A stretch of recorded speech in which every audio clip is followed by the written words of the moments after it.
Hey Prime members, you can binge 8 new episodes of the MrBallen podcast 1 month early and all episodes ad-free on Amazon Music. Download the Amazon Music app today. One night in November of 1999, a deputy was driving along a remote mountain road in Southern California when he spotted a car pulled off to the side of the road up ahead. Now, this car's engine was still running and the passenger side door was clearly wide open, but there didn't appear to be anyone inside the car. Now, this was a very remote road, so the deputy assumed the driver must be having some sort of car trouble, because otherwise, why would they stop here? So the deputy pulled over, hopped out of his cruiser, and began walking towards this car to see if he could help. But before the deputy reached the car, he noticed something dangling out of the passenger side door. The deputy reflexively put his hand on his holster and walked slowly the last few feet up to the car. And when he finally actually got to see inside of this car, he just froze. It looked like a set from a horror movie, except this was not fake. But before we get into that story, if you're a fan of the strange, dark, and mysterious delivered in story format, then you've come to the right podcast, because that's all we do, and we upload twice a week, once on Monday and once on Thursday. So if that's of interest to you, the next time the Amazon Music follow button is fast asleep, slowly pull the blankets off their feet, exposing them to attack by monsters. Okay, let's get into today's story. I'm Dan Taberski. In 2011, something strange began to happen at a high school in upstate New York. A mystery illness, bizarre symptoms, and spreading fast. What's the answer? And what do you do if they tell you it's all in your head? Hysterical, a new podcast from Wondery and Pineapple Street Studios. Binge all episodes of Hysterical early and ad-free on Wondery Plus.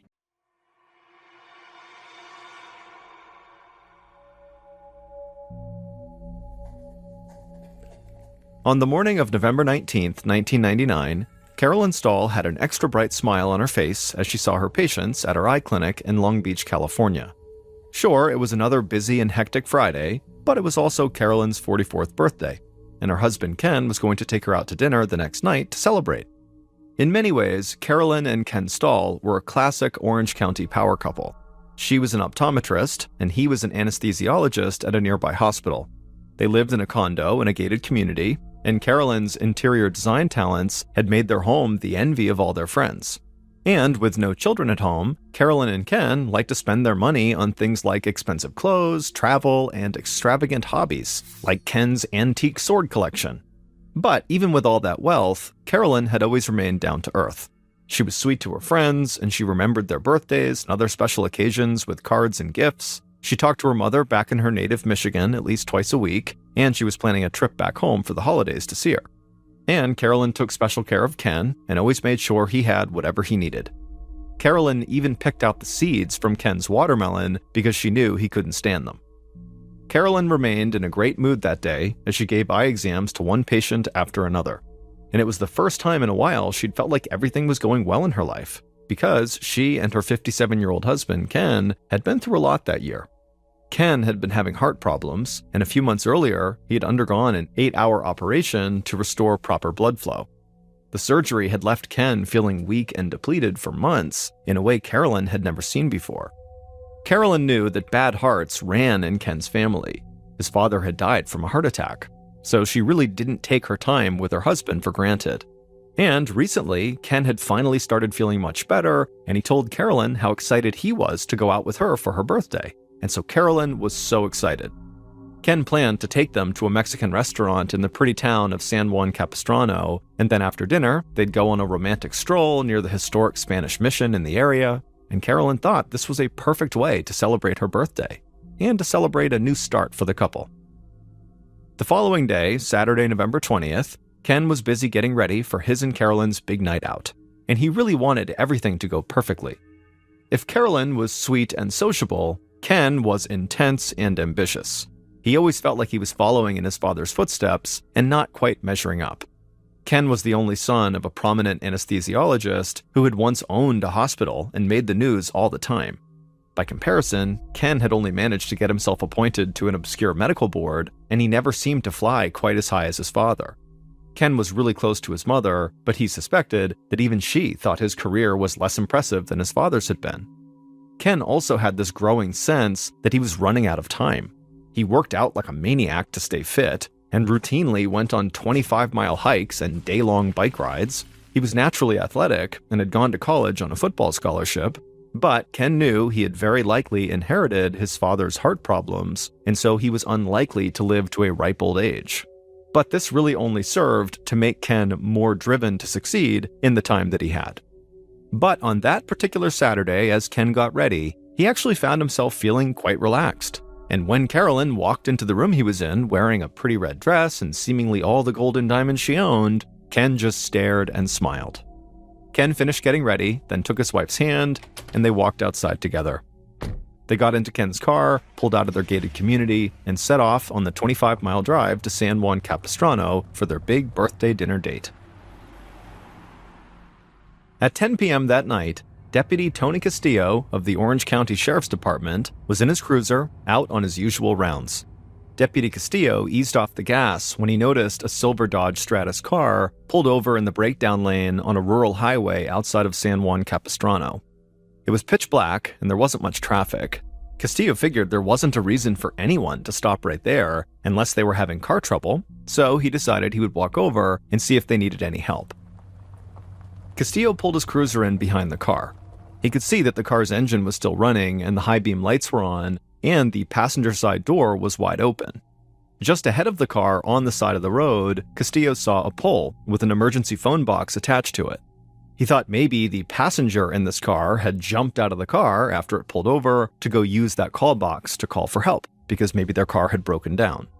But then Castillo noticed a woman's bare foot sticking out of that open passenger door, and he knew right then something had to be wrong. Castillo radioed to let dispatch know what he'd found and that he was now going to go investigate. Then Castillo got out of the cruiser, put his right hand on his holster, and began walking towards the back of the Dodge. Castillo's footsteps on the gravel were the only sound. Castillo saw what looked like a smear of blood on the back passenger side door. But he went around to the driver's side, and he saw right away the front window was smashed. And Castillo saw a scene of pure horror inside the car. A man was slumped over in the driver's seat, still wearing a seatbelt, and a woman who had been in the passenger seat was sprawled across the front seat, basically on the driver, with her head on the man's lap. Both of them had been shot multiple times, and they were drenched in blood, and when Castillo checked both of them for a pulse, he found they had none. They were both dead. Castillo rushed back to his cruiser, and he radioed dispatch to tell them that he had just walked up on 2 apparent homicide victims out on Ortega Highway. Then Castillo ran the plates on the Dodge Stratus, and the vehicle came back as being registered to Ken and Carolyn Stahl. And while he couldn't know for sure quite yet, Castillo was reasonably certain that those were the 2 victims. After getting Castillo's message, the sheriff's office assigned 2 veteran detectives, Joe Holmes and James McDonald, to lead the potential murder investigation. They arrived on the lonely stretch of road on Ortega Highway at about 1 a.m. The area was already alive, with crime scene technicians and sheriff's deputies gathering up evidence, photographing the victims, and just trying to make sense of the baffling scene. The deputies who were already at the scene informed Detectives Holmes and McDonald that the victims were indeed Ken and Carolyn Stahl. And based on the scene in the car, the deputies believed that Ken had been shot first and then Carolyn. Detective Holmes looked closely at the 2 bodies inside the car, and he thought the deputies were probably right. He thanked them for their help and then did an initial search of the car and the surrounding area. And honestly, Holmes was kind of impressed by how little physical evidence had been left behind at the scene. There were no footprints, no fingerprints, no skid marks, no bullet casings, and no weapon. Whoever did this had been very thorough, leaving law enforcement with almost nothing to work with. But then Holmes and McDonald did an extensive examination of the bloody interior of the car, and they began to discover some clues. Carolyn was covered in expensive jewelry, and the only piece that was missing was a single earring that had fallen on the ground.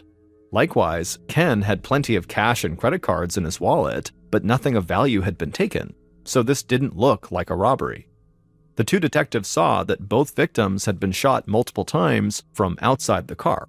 1 bullet had gone through the driver's side door, and the others through the open window. So this could not be a traditional murder-suicide either. Somebody else had fired 8 to 12 bullets into Carolyn and Ken and then left them for dead. To Holmes and McDonald, this honestly looked like a mob hit. and the shootings had a depressing familiarity to McDonald. In his years as a detective, he had investigated multiple murders on this highway, Ortega Highway. There was the farmhand who was found buried in a shallow grave, and the dead man in the trunk of an abandoned car. McDonald sometimes thought that Ortega Highway was pretty much just a place for killers to dispose of bodies. But he just couldn't begin to understand how two middle-aged, very successful doctors from a wealthy gated community could wind up slaughtered in this desolate place. Word that Carolyn and Ken had been gunned down on a rural mountain road near San Juan Capistrano immediately dominated the news. The seemingly random quality of the shooting sent a shiver across the whole region of Southern California where Carolyn and Ken lived, and it left Ken and Carolyn's family and friends almost speechless. No one could imagine somebody hating the couple so much that they needed to kill them. The owner of the eye care clinic where Carolyn practiced joked that Carolyn was so kind they deliberately gave her the grumpiest patients because she could always cheer them up. And Ken's colleagues spoke equally highly of him. A doctor who had served on a state board with Ken said that he was revered by other doctors for his wise medical judgment. And friends also pointed out that the couple worked all the time, often 6 days a week. Ken provided anesthesia for surgeries at multiple medical facilities, so he had a complex, unpredictable schedule. And Carolyn was so devoted to her practice that she had previously canceled vacation plans to avoid inconveniencing her colleagues. So their friends wondered when they would even have time to have made enemies. And early on, investigators struggled with the same question.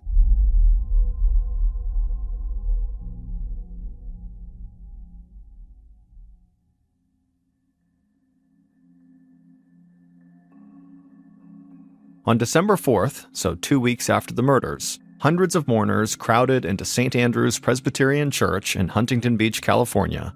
They cried together, they comforted each other, and they celebrated Carolyn and Ken's lives. Ken's 87-year-old mother made her way to the front of the crowd. She said she had always braced herself for the possibility that her son might die young because of his bad heart, but nothing had prepared her for her son's violent end. Then she broke down in tears and said all she wanted to do was hold her son one more time. In the days following the funeral, Detectives McDonald and Holmes still didn't have much encouraging news for Ken and Carolyn's families, but their investigative team was still very busy. At a separate memorial service held for Ken by his colleagues, deputies had asked all the attendees to sign in a guest book. They wanted to know who was there, and they wanted to compare handwriting samples to documents they had collected from where Ken and Carolyn lived and worked to see if they could find anything connecting Ken's colleagues to the killings. But after a few weeks into the investigation, Holmes and McDonald still didn't have a suspect in mind, but they were getting a better picture of the killer. The autopsy confirmed that both Carolyn and Ken had been killed by multiple gunshots sometime between the hours of 8:30 p.m. and 10 p.m., so not long before Deputy Castillo had found the car. Also, a separate ballistics analysis found that all the gunshots came from a single gun, most likely a .357 Magnum revolver. That gave Holmes and McDonald a couple of key pieces of information. First, Ken and Carolyn were most likely murdered by a single gunman. And second, the killer was cold and collected. They had fired at least 8 shots from a revolver that held only 6 bullets, meaning the shooter had to stop in the middle of the murders, reload their weapon, and start firing again. Those reports forced Holmes and McDonald to think about the last minutes of Carolyn's life. Her husband was dead, and she was all alone in a cold, dark, strange place. Meanwhile, her killer was casually reloading their gun so they could shoot more bullets into her. I mean, this was a truly awful way to go. And that information pushed the detectives to dig even deeper into Carolyn and Ken's lives in the hope they would find something that would lead them to the killer. And in doing this deep dive, Holmes and McDonald soon discovered that Carolyn and Ken's 14-year marriage was not nearly as perfect as some of their grieving friends and relatives had thought. Some of the couple's loved ones had come forward and told the detectives that Carolyn and Ken had problems, a lot of problems. Carolyn's sister Linda actually reached out and asked to meet with the detectives. She said she didn't want to speak ill of the dead, but she really needed them to know the truth. And so, on a cool December day, Linda arrived at the sheriff's station, and she followed Holmes and McDonald into a small, comfortable office. and within a few seconds of sitting down, Linda went on an absolute tirade about her brother-in-law, Ken. She told the detectives that Ken had a history of cheating that began way before he even met Carolyn. Ken's first marriage had ended because Ken had an affair. Then Ken had married the woman he had the affair with, but that marriage also fell apart within just 3 months. Linda said her sister Carolyn was well aware of Ken's romantic history when she had moved in with him back in 1984. But Carolyn was determined to make a better man of him. And after they had been living together for a year, Carolyn gave Ken an ultimatum: marry her, or the relationship would be over. Ken had told friends he never wanted to get married again, but he reluctantly gave in to Carolyn's demand. Linda said their marriage actually seemed to go pretty smoothly for a while. Carolyn was close with Ken's mother, and she was also close with Ken's son from his first marriage, and with 2 doctors' incomes, they made a ton of money, and so their future looked quite bright. Suddenly, Linda trailed off and just stopped talking. The detectives asked her if she needed a break, or if they could get her anything, but she said she did want to keep going. She needed to get this all out. Then Linda took a deep breath and composed herself and told the detectives that things had taken a really bad turn for her sister about 5 years earlier. She said Carolyn had come home from visiting family in Michigan, and she found a woman she didn't know eating fast food on the couch in her living room. The woman was just as surprised as Carolyn, and she fled the house immediately, but Ken had admitted he was romantically involved with that woman. Linda said she had hoped her sister would just leave Ken right then and there, but she didn't. Instead of demanding a divorce, Carolyn had demanded marriage counseling. But even with marriage counseling, Ken's behavior didn't change. He had at least 3 more affairs that Linda said she was aware of, and she said his address book was still full of women's names and phone numbers. Linda clutched the arms of her chair tight, and she fought back tears while she talked about her sister. But she took a deep breath and continued her story. She told the detectives that she had been so angry at Ken that she finally confronted him about his chronic cheating and about how much he was hurting her sister. One of the detectives asked how Ken responded to that, and Linda gave a slight laugh and shook her head, and then she said Ken had just shrugged his shoulders and told her that, he was the person he was, and Carolyn just had to accept that. Finally, Linda told the detectives that Carolyn went to great lengths to hide the ugly truth about her marriage. Carolyn was always very careful to give the impression of marital bliss to friends and coworkers. She would even buy herself her own Christmas presents. She would wrap them and put tags on them that said they were from Ken, even though obviously they were not, and she would put them under the tree, and so that when friends and family came over, they would see how good Ken was being to his wife. And Ken just played along with this for the sake of appearances. Linda said one of the reasons Carolyn was buying all these gifts for herself is because she believed buying nice things for herself made her happy. She called it retail therapy. But Linda knew her sister better than anybody, and she knew no matter what Carolyn did, no matter what she bought, no matter how nice it was, nothing could change the fact that Ken had totally broken her heart. The detectives shared a look. Linda's retail therapy comment had just potentially cleared up a question they'd had for weeks. When they had searched Carolyn and Ken's home right after the murders, they found nearly $30,000 in brand new women's clothing and accessories. A lot of it was actually still wrapped in plastic, with the price tags still attached. That had really confused the detectives at the time, but now it kind of made sense. The detectives thanked Linda for all her help, and then they walked her out of the station. McDonald and Holmes hadn't let on in front of her, but Linda's revelations about Ken and Carolyn's troubled relationship opened up a world of potential murder suspects. Did a former girlfriend take revenge on Ken for leaving her? Or did a jealous husband of one of the women that Ken had an affair with lash out? There was even a chance that Ken had been the lone target of one of those jilted lovers or angry husbands, and Carolyn had just happened to be with him at the time of the murder. With this new information, the detectives now wanted to dig into all of Ken's communications with all the women he was potentially having affairs with.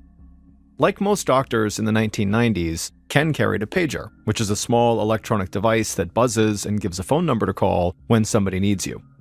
The detectives got Ken's pager, and they contacted every phone number on it. This at least allowed them to reconstruct key parts of Ken's last day. The detectives found a fellow anesthesiologist who paged Ken around 8 p.m. on the night of the murder. This other anesthesiologist had hoped that Ken could cover for him at a surgery the next morning. The doctor said Ken sounded normal when they talked, and that Ken was out celebrating his wife's birthday. So McDonald and Holmes reasoned that whatever happened to the couple that night probably caught them completely by surprise. McDonald also came across a Mexican immigrant named Adriana Vasco who had paged Ken on the morning of the murders. She explained that she had become friends with Ken several years earlier when she worked in the office at the National Pain Institute where he was a part-time anesthesiologist. Adriana said that Ken had agreed to get her desktop computer repaired, and she had paged him to find out how the repairs were going.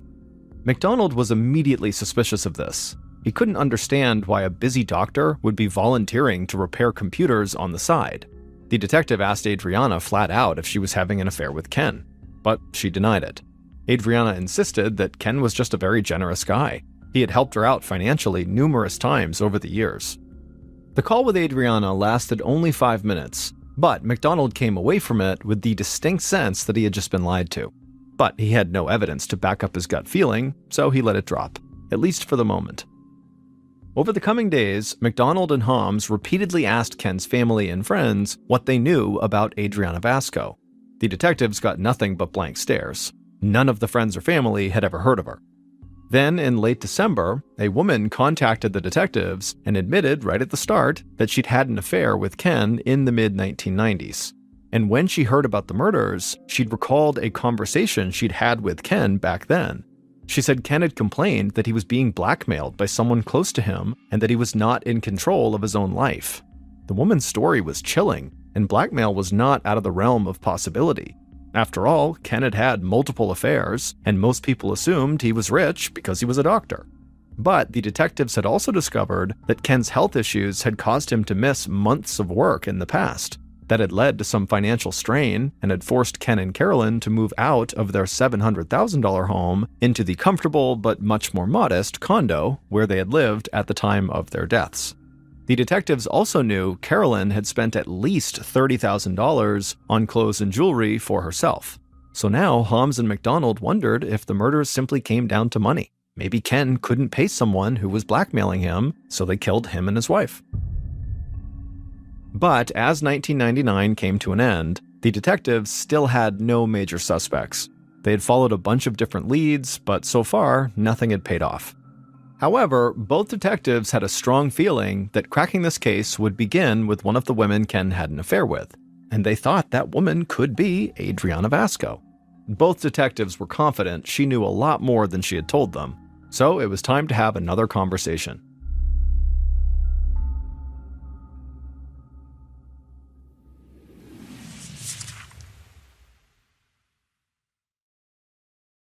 I'm Dan Taberski. In 2011, something strange began to happen at the high school in Leroy, New York. I was like at my locker and she came up to me and she was like stuttering super bad. I'm like, stop around. She's like, I can't. A mystery illness, bizarre symptoms, and spreading fast. It's like doubling and tripling, and it's all these girls. With a diagnosis the state tried to keep on the down low. Everybody thought I was holding something back. Well, you were holding something back intentionally. Yeah.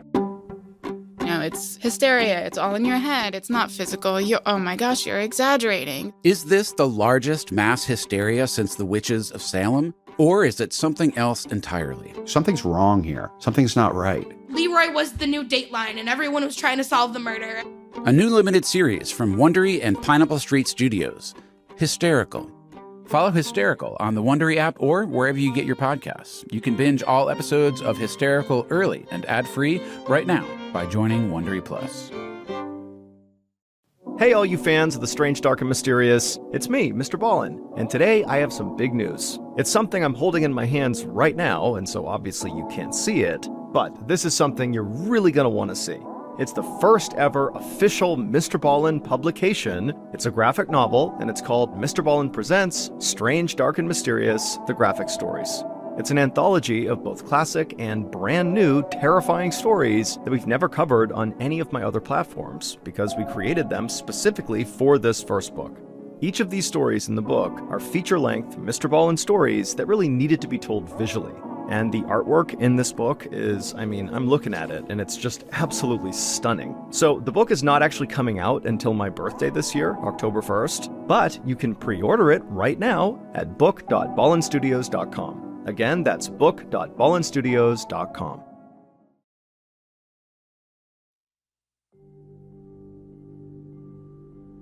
On February 29, 2000, so over 3 months after the murders, detectives McDonald and Holmes met Adriana Vasco at her friend's house in Anaheim, California. Adriana was little, she was barely 5 feet tall, and she was quite thin. She was 33 years old and a single mother of 2 young kids. Over coffee at her kitchen table, Adriana told the detectives how she had become friends with Ken, a man who seemed to live in a completely different world than she did. She explained that Ken had noticed her walking with a limp when they were both working at the National Pain Institute.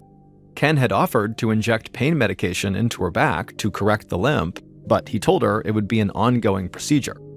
At the kitchen table, Adriana took a sip of her coffee, and then a smile came across her face. She said she had agreed to the procedure, and as the pain injections continued, the two of them started getting a bit closer. Adriana said she had even begun calling him Ken instead of Dr. Stahl, and Ken had clearly taken a growing interest in Adriana's life. Then, when Adriana had split with her husband, Ken paid for her and her son to go live in a motel. When Adriana's car had broken down, Ken gave her money to buy a new one, a white Mazda. So Adriana told the detectives it became normal for her to turn to Ken for help because he was always so kind to her. And Adriana said that in return, she became a shoulder for Ken to cry on. He opened up to her about his unhappiness. He told her he hated the Orange County doctor's life. He thought it was totally phony. He said he had a lot more fun when he went to the beer and barbecue chicken restaurant, which was down the street from Adriana's apartment. Ken had even told Adriana at one point that she was his only real friend. Detectives McDonald and Holmes sat on the edge of their seats, wanting to ask Adriana again if she was actually romantically involved with Ken, but they held their tongues and just let her talk. Adriana continued and said that Ken's marriage had been empty for years. He complained about his wife's looks and her weight, and he said they mostly slept in separate bedrooms. Then Adriana began to cry. She apologized and said she was still in shock over Ken's death. She said when she found out he died, it was like her whole world had just collapsed. Ken was like her hero. Finally, after Adriana wiped the tears from her face, she looked across the table at the detectives and she admitted that she had had an affair with Ken. And Ken's wife, Carolyn, knew about it.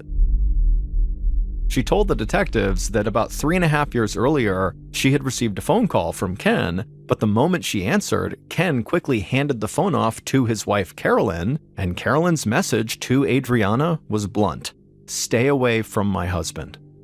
Adriana said she broke off the affair soon after getting that phone call. She knew Ken would never divorce his wife, and she didn't want to get hurt. But she and Ken had remained friends even when Adriana found a new romantic partner and even had a daughter with him. In fact, Adriana said that Ken would sometimes go out to dinner with Adriana's new guy. Also, Adriana said after they split up, Ken never tried to have sex with her again. And she told the detectives that she really believed that Ken and Carolyn had genuinely started to work on their marriage at the time they got killed. And when she had spoken to Ken on the day he was killed, Adriana said he sounded happier than he had in months. McDonald and Holmes had more questions for Adriana, but the coffees were long since cold and it was after 5 p.m., so they thanked her for her time and they headed for the door.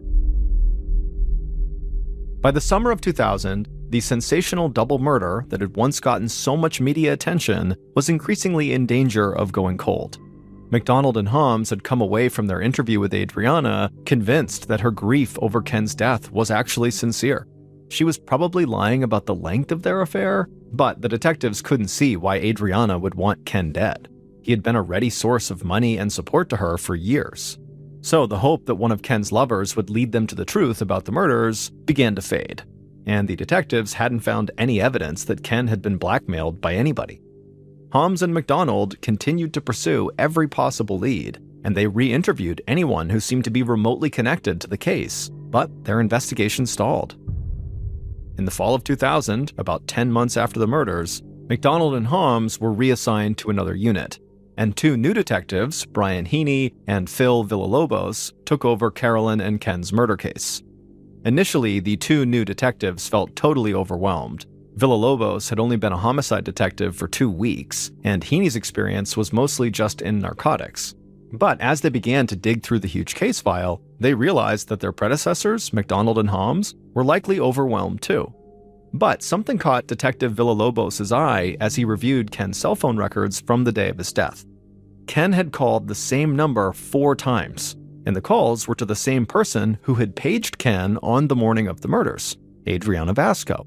So Villalobos and Heaney quickly decided to pick up where the previous detectives had left off, and they turned their focus to Adriana. And at 8 p.m. on October 11th, almost 11 months after the murders, Adriana arrived at the sheriff's station for another interview. But this time, she was not eager to help. Adriana insisted that on the day of Ken's murder, she had only contacted him to talk about those computer repairs, and that the conversation was so innocuous that she couldn't even remember anything else they talked about. The 2 detectives pressed Adriana hard to get her to say more. Villalobos even asked her straight out who killed Ken. But Adriana broke into tears and said she had no idea and genuinely could not remember anything substantive from their last conversation. The detectives would question Adriana really aggressively for several hours until finally it was clear she just didn't have anything else to say, so they let her go. But the detectives were not quite finished with Adriana. After she left, the detectives rushed outside after her and hopped in their car and followed her. After driving for several minutes, Adriana arrived at a house where the father of one of her children was waiting for her. Adriana and this man had split up, but they remained close for the sake of their daughter. The detectives watched Adriana with this man from a distance, and they began to develop a new theory. Maybe Adriana did have nothing to do with Ken's death, but maybe this man who she was with, the father of her daughter, had gotten jealous of her affair with Ken, and maybe he lashed out. And so now maybe Adriana was doing everything she could to protect him, really just so her young daughter would not be without her father. Villalobos and Heaney waited for Adriana to leave, and then after she had, they hopped out of their car, walked up to the front door, knocked, and then when the man came to the door, they led him to the front yard to question him. And to the detective's surprise, this man was completely open and asked how he could help. Villalobos told him that he was convinced someone close to Adriana had killed Ken and Carolyn Stahl, but the detectives didn't know who. The man said that made sense to him, and he understood why they would want to question him, but then this man said something that sent Villalobos and Heaney reeling. He told them that he had nothing to do with Carolyn and Ken's murders, but he had a pretty good idea of who probably killed them. Villalobos just stared at him and then asked him outright, okay, who's the killer? And the man would say one word, Tony. The detectives were caught off guard. In all those files from nearly a year-long investigation, the name Tony had never once come up. Now they had someone telling them a guy named Tony was probably the killer they had been looking for. The detectives followed up with a bunch more questions about who this Tony person was, and they would learn that Tony was Adriana's current boyfriend, and he was a handyman at her apartment building. He also had a long criminal rap sheet, he had a temper, and he loved guns. A few days later, Detective Heaney was waiting in an unmarked car outside the hospital where Adriana worked. Investigators had been trying to track down Adriana's boyfriend, Tony, but the man seemed to have disappeared. So Heaney wanted Adriana to help them find him. Eventually, Adriana walked outside, still dressed in her scrubs, and right away Heaney rushed up to her and caught her completely by surprise. He asked her point blank if she would take a polygraph test right now. He said the test was all set up at the local police station right around the corner. All she had to do was come with him. Adriana was clearly shocked and pretty angry with Heaney for surprising her like this, but she did go with him to the police station. During the polygraph test, Adriana faced round after round of very difficult questions from Heaney and Villalobos, and Adriana held her ground, denying any knowledge of the murders. But then, Heaney hit her with a surprise question. He asked if Tony was the killer. She tried to deny knowing Tony, but it was already too late. The detectives knew he was her boyfriend and that she was lying to them. So Heaney began asking rapid-fire questions about Tony. Where was he? Did he know Ken? But Adriana collected herself, and she insisted she had no answers for them. But the detectives were convinced Adriana was now the key to unlocking this case, and too many people had been working for too long on this investigation to let this opportunity slip away. And it turned out the detectives had one more surprise for Adriana. There was an outstanding warrant for her arrest for driving with a suspended license, and they were going to use that to lock her up for the night. Adriana begged to be allowed to go home to her kids, but the detectives handcuffed her and led her to a cell. Now they just had to find Tony. Even after being locked up, Adriana did not tell the detectives where her boyfriend Tony was. But her phone bill showed that she had repeatedly called a number in Greenville, North Carolina over the past couple of days, and Detective Villalobos had a hunch that those were calls to Tony. Villalobos sent a picture of Tony to local police in Greenville, and right away an officer in Greenville contacted him and said he recognized Tony. He told Villalobos that Tony actually went by the name Dennis Godley in Greenville, but the local cops just called him the Weasel because he was so good at eluding arrest. However, the officer in Greenville said he would still be able to lead Villalobos and his partner right to Tony. So Detectives Villalobos and Heaney headed right to the airport and took a flight from California to North Carolina. And while they were there, they did meet and interview Tony. However, he was totally uncooperative. He claimed that he had never been close to Adriana and that he had absolutely no role in the death of Ken and Carolyn Stahl. The detectives flew home feeling frustrated and with almost no new information, but their plan with Adriana had worked. After spending the night in jail and worrying she would not get to go home to her kids, she was now finally ready to tell the detectives everything she knew about Tony and everything she knew about Ken and Carolyn's murders. And by the time Adriana was finished talking, Detectives Villalobos and Heaney were ready to make arrests in a case that had now gone on for almost a year.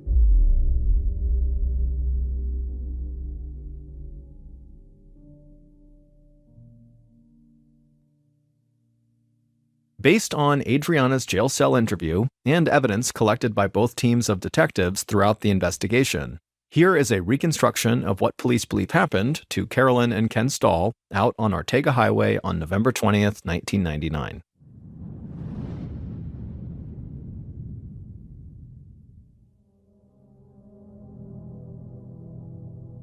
On that November day, the killer sat in the passenger seat of a parked car not far from the restaurant in San Juan Capistrano, where Ken and Carolyn were celebrating Carolyn's birthday. The killer calmly loaded their .357 Magnum and made small talk with the driver. But the driver wasn't listening. They had their eyes focused on the road right outside of the restaurant. Then the driver suddenly told the killer to be quiet. Ken's Dodge Stratus had just pulled out onto the road. The driver waited to let Ken's car get a little further away. Then the driver started their car, pulled out onto the road, and followed Ken. The driver tracked Ken onto Ortega Highway. The highway was dark and oddly quiet. The driver gripped the steering wheel tight and closed in on Ken. Meanwhile, the killer just kept talking like nothing out of the ordinary was even happening. Then at some point, Ken's car pulled off the highway into the breakdown lane near an emergency phone box. The driver told the killer it was time to act. Then the driver hit the gas, raced by Ken's car, and then did a U-turn into the breakdown lane. The driver's headlights were now shining directly into Ken's windshield. The driver put the car in park, and then the killer casually stepped out of the car. The killer walked right up to the driver's side window and tapped on the glass, and Ken rolled the window down.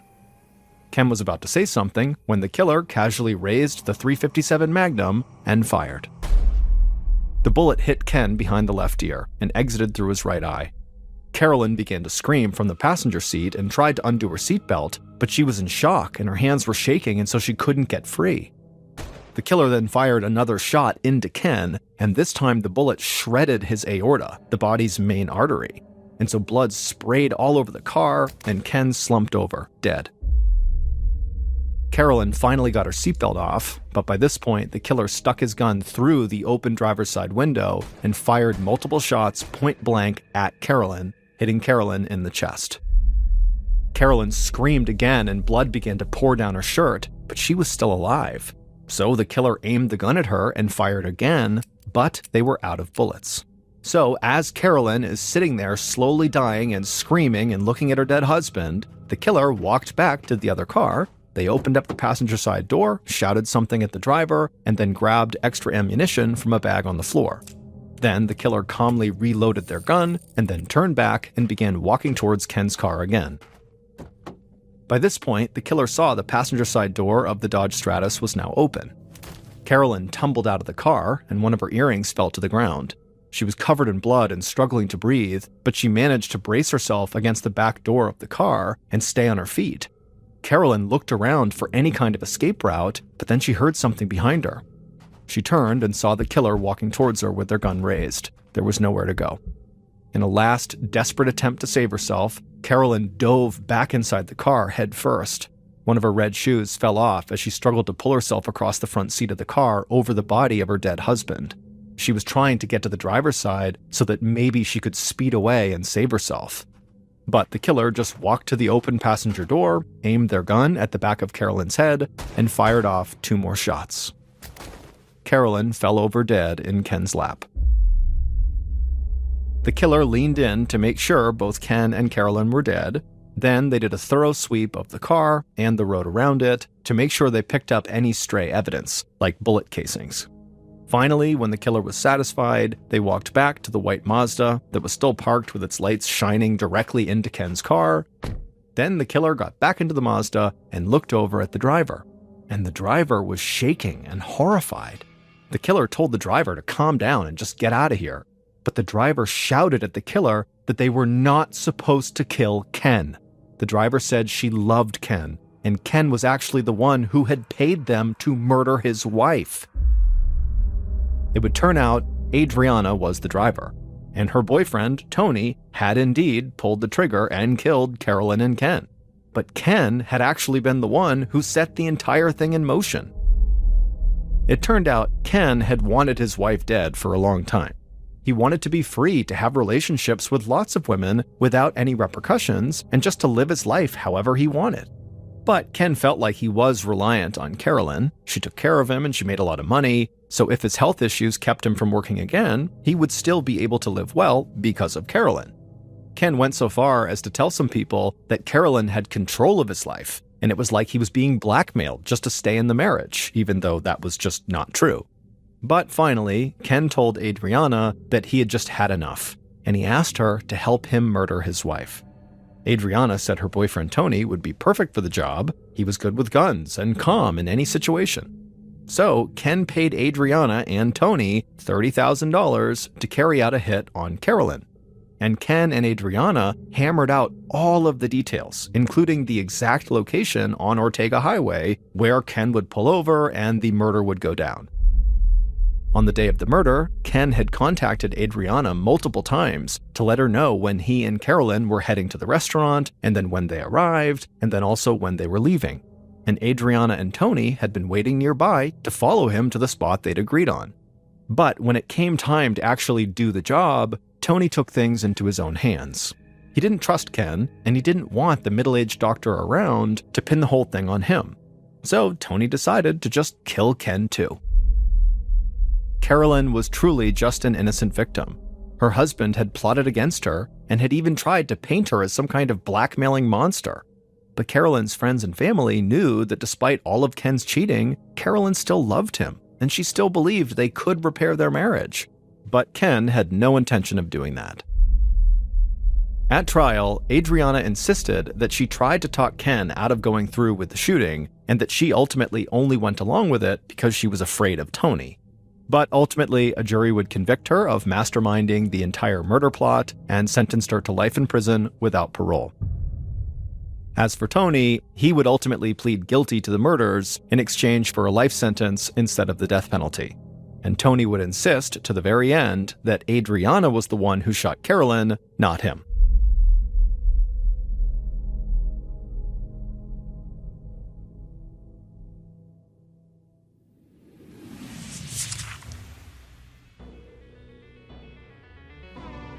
Thank you for listening to the MrBallen podcast. If you enjoyed today's stories and you're looking for more bone-chilling content, be sure to check out all of our studio's podcasts: MrBallen's Medical Mysteries, Bedtime Stories, and Runful.